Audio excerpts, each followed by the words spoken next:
What you're about to watch is no ordinary court hearing.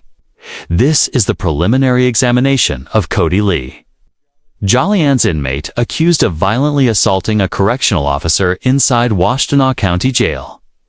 The charge, felony that could put him behind bars for up to 5 more years. But it's not just the charge that's shocking, it's the bizarre courtroom behavior. The endless confusion about pretrials and procedures, and Jolly's decision to represent himself in a legal battle he doesn't seem fully prepared for. And get this, he's arguing legal timelines and jury rights in front of a judge who's had enough. You'll see a corrections officer testify about a routine meal delivery that turned into a violent altercation, and a defendant more focused on courtroom terminology than the gravity of his own case. Stick around, because this case isn't just legal, it's chaotic, confrontational, and a textbook example of how not to represent yourself in court. $500 fine plus court costs. You understand the maximum penalty, sir? Yes, I do. All right. And you're electing still to represent yourself? Yes, I am. All right. There's great peril in representing yourself. Let's pause for a second. What just happened here is critically important.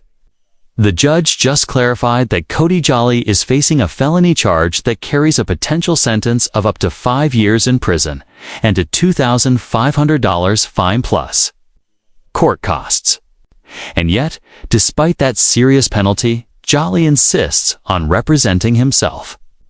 Now, in the legal world, that's called pro se representation, and, while it's your constitutional right, it's a dangerous gamble. Judges repeatedly warn defendants about the risks, and here you can see the court doing just that. But Jolly shrugs it off. He doesn't fully grasp the legal terrain he's walking into, and that's going to matter when testimony starts rolling. Would you take a case this serious on solo? Let us know in the comments. People would call Officer John Apple to the stand. Sir, please come forward to be sworn. Do you solemnly swear or affirm the testimony you're about to give me the truth, truth, and nothing but the truth, help you? Yes, I do. Have a seat, state and spell out your name. Hello, I'm Officer John Apple, J-O-H-N-A-P-P-E-L-E. All right, you may inquire. Thank you, Your Honor. Sir, how are you currently employed? I work at the Washington County Sheriff's Office in the Corrections Division. And how long have you worked in the Corrections Division of the Washtenaw County Sheriff's Office? Approximately 18 months. Okay. Were you working in that capacity of August of last year, 2024, specifically August 10th? Yes, sir. Okay. And you were working in the Washtenaw County Jail? What's your shift on that day? I believe it was noon shift. It was 3 o'clock to 11. 3 p.m. to 11 p.m.? Correct. Okay. Directing your attention to around 5 o'clock in the afternoon or early evening on August the 10th, 2024, what were your job duties in the Washtenaw County Jail at that time? What were you doing? I believe at that time we were doing our meal pass, make sure everyone gets dinner for the night. In the specific housing we were at, that was a door-to-door feeding unit, so you work with a incarcerated individual, worker, or trustee. You go door-to-door do meal pass. Okay, and what specific block or area of the jail were you working at that I was time? working at Age Lot. That also has our max housing unit and observation unit. So it has max housing observation unit, and that is within the A block of the jail. Right. Okay. And you said you were passing out dinner effectively? Right. Okay. Are you familiar with an inmate by the name of Cody Jolly?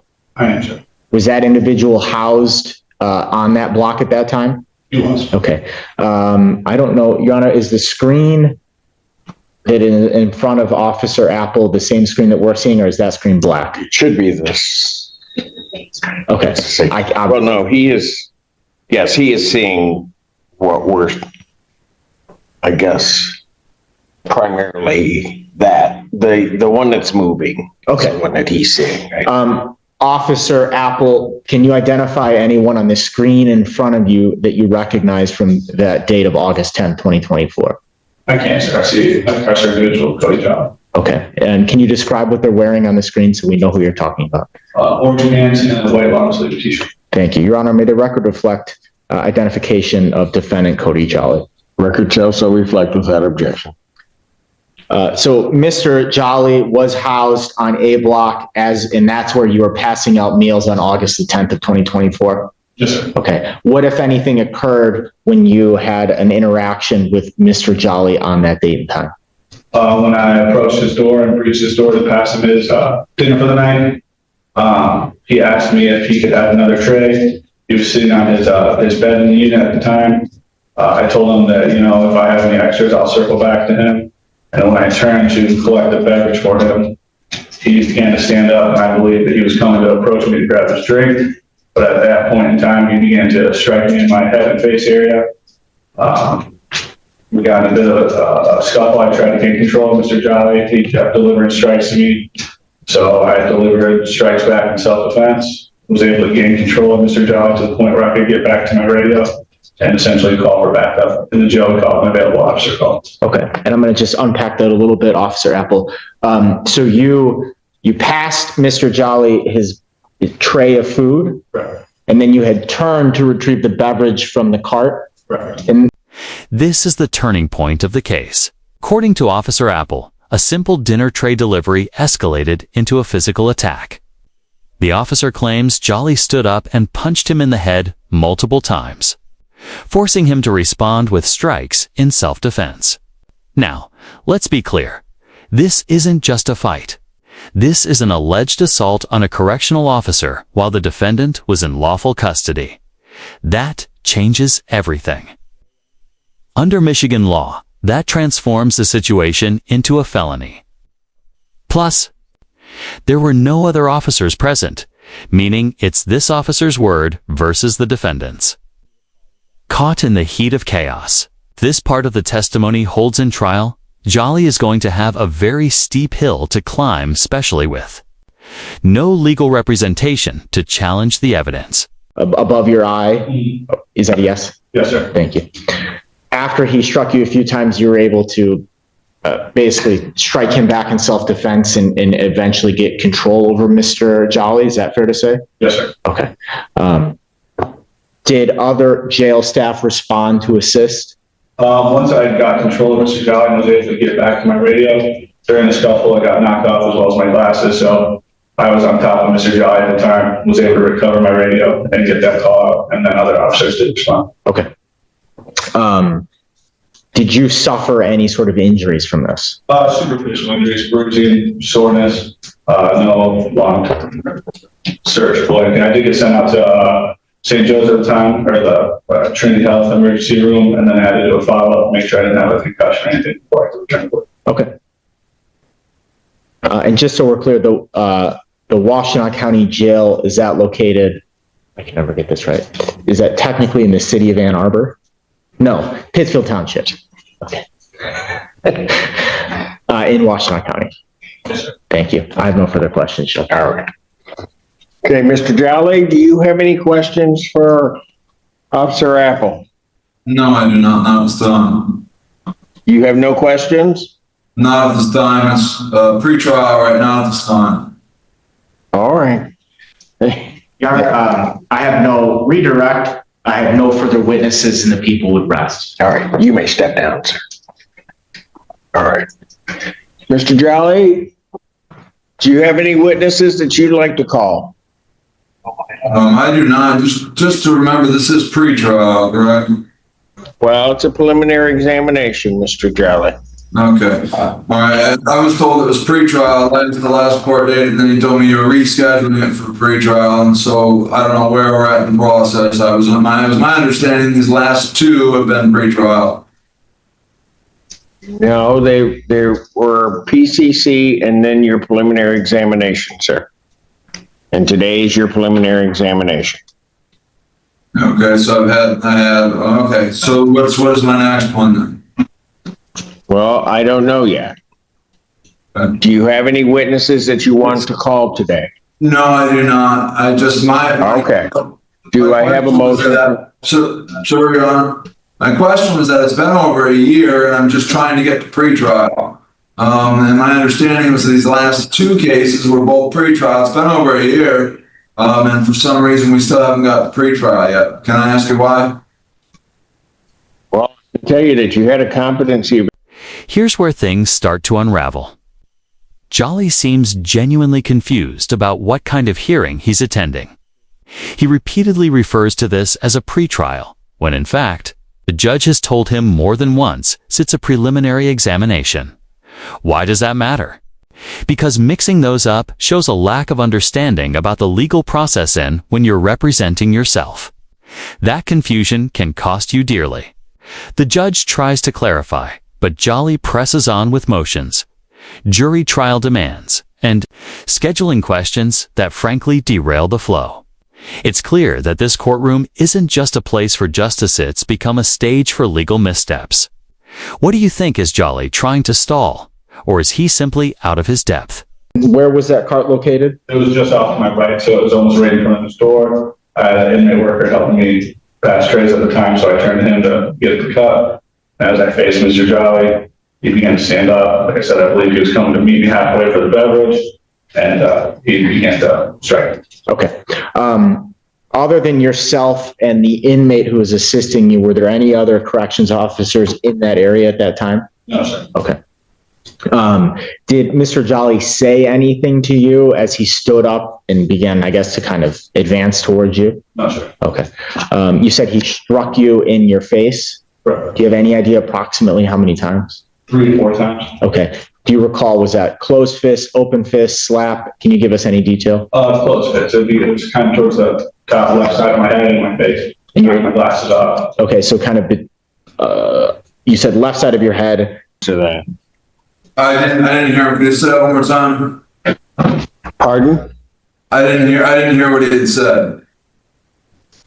Your Honor, the people would move to bind the defendant over on the one count before the court and ask this matter proceed to circuit court for further proceedings. Do you have a response, Mr. Jolly? So, okay, my response is to move it to circuit court. We're talking about conference then. Is that correct? Pardon? Or if we move it over to circuit court, then we're on to conference. Is that correct? On to conference? Is that, yeah, he just said move it to circuit. Does that mean we're on to conference? That was my understanding, was that we're moving to conference. That would also be my request too. Well, I don't know what you're trying to say. All I know is that what the people have asked is that the matter be bound over to circuit court for you to stand trial there. Right, which would be moving from here to conference, which is right before trial, correct? You would have different proceedings before Judge Slay, yes. Which would probably be conference, am I correct? Sir, you will have different proceedings before Judge Slay. Okay. Do you have anything in response to the people's motion to bind over?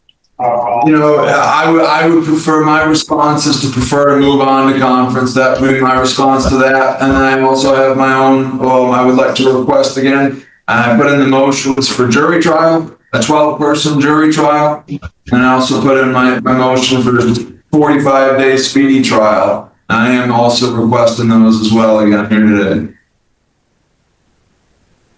Motions were. The court has heard the testimony in this case from Officer Apple. The court does believe that the people have indeed sustained their burden of showing that the defendant was in a place of confinement, that he also then assaulted an employee of that place of confinement. And so for those reasons, the court would bind the defendant or find that the people have established probable cause that this offense was committed and that the defendant committed it, and the defendant would be bound over to circuit court to stand trial. Jolly, you're now proceeding into what will be your circuit court arraignment. Right. I've bound you over to stand trial. I'm now going to conduct your arraignment regarding those proceedings. So I would advise you are before the court on a complaint that alleges that August 10th, 2024, at the location of 2201 Hogback Road, Pittsfield Township, Washtenaw County, State of Michigan, that being the Washtenaw County Jail, that you did, being a person lawfully imprisoned in the jail, did assault a John Apple, who was an employee of a place of confinement or other custodian knowing the person to be an employee or custodian through either the use of violence, threats, violence, or dangerous weapons while you were awaiting trial contrary to Michigan statutes. Do you understand what you are charged with, Mr. Jolly? I understand what I was charged with, yes, I do. Okay, that is a felony. It is punishable by up to 5 years incarceration and a $250 or $2,500 fine plus court costs. You understand that, sir? I understand that. All right. I do also have to advise you that if you are convicted, law enforcement is to collect a DNA identification profile sample before sentencing or disposition if it was not taken at the time of arrest. You understand that, sir? Yes, I do. All right. How do you wish to plead to that charge, sir? No, not guilty. I also. All right. The defendant, having heard reading of the information, pleading not guilty, court will enter that plea. A pretrial in this matter will be set for September 25th at 1:30 for Judge Slay. September 25th. September 25th, 2025, 1:30 before Judge Slay. Okay, my request for jury trial, I requested a speedy trial already, and I did file these motions. Now, can you, is this where I bring this up again? A speedy trial. You can bring those up before Judge Slay. I've already requested it before you, though. I know. So what I'm indicating is that I am not making a ruling on those because I don't have to. First of all, in regard to any delay in these proceedings, Mr. Jolly, you were the cause of the delay. So I think that any reference you're having towards speedy trial There's a right to speedy trial. is really your issue. Your issue to a trial by jury is intact. You will have your trial by jury if that's what you wish. Again, you may raise all of these issues.